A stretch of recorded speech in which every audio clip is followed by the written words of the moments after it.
Determinado sa national powerlifters Joanne Masangkay at Veronica Ompod na patuloy na mag-uwi ng karangalan para sa bansa. Ito ay kahit pa sariwa pa ang kanilang dalawang gintong medalya sa World Classic Powerlifting Championship na idinaos sa Texas, USA. Narito po ang exclusive interview ni Arian Malyari sa mga young record holders. Panoorin natin. Kung titingnan si Joanne Masangkay, hindi mo aakalaing isa na siya ngayong ganap na world record holder. Kamakailan lang ay bagong world record ang naibigay niya sa Pilipinas sa katatapos sa World Classic Powerlifting Championship sa Killeen, Texas, USA. Mula sa kanyang binuhat na 110.5 kilos sa deadlift exercise ng women's 43 kg sub-junior event. Ang 17-year-old national powerlifter ay tubong mas bate ngunit lumaki sa Quezon City upang abutin ang kanyang pangarap na mag-excel sa sport. Nung nakita ko po yung list po namin, pang-5 po ako. So, hindi ko po in-expect na makakapag-uwi ako ng medal. So, nakuha ko naman po. Sobrang saya ko po kasi goal ko po sa sarili ko yun na bago po ako graduate ng sub-junior, kailangan ko po na maka-gold sa worlds o kaya po makabura na record. So, nagawa ko naman po. Kaya sobrang saya ko po.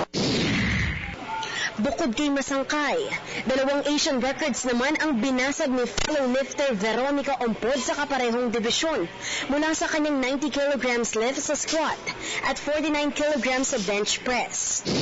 Masaya po kasi nakabay po ako ng Asian record. Tapos, akala ko lang wala po akong medal. Kasi malalakas silang lahat eh. Nag-inspiration po ako sa Lefty Sports Academy po. Tapos sa Pilipinas din. Para din ito sa Pilipinas. Dahil dito, masaya ang dalawa dahil napatunayan nilang kayang lumibel ng mga Pilipino sa mga bigating world counterparts. Malakas din naman po yung mga Pilipino lalo na po yung mga bata, yung mga nagsisimula pa lang po. So, pag dumating po sila sa kagatnaan, so parang malakas po sila ng palakas, kaya po nakakasabay na po tayo sa mga taga-ibang bansa.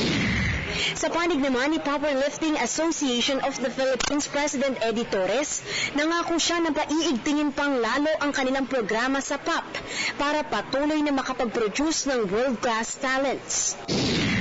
Yung PAP kasi the past few years, we decided to stretch the age categories to be younger and younger. So nangyayari, the lifters now are starting very young, and we do tell the coaches na proceed with caution and with proper training. Yung mga iniisip ng tao na hindi raw tatangkad o masasaktan, it's a myth eh. Basta't bantay ng maayos ng coach, slow progression lang muna, yung conservative, akat ang gusto yan ng mga buhat nila.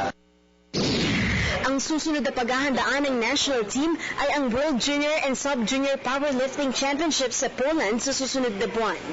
Para sa PTV Sports, Arian Malyari, Telebisyon ng Bayan.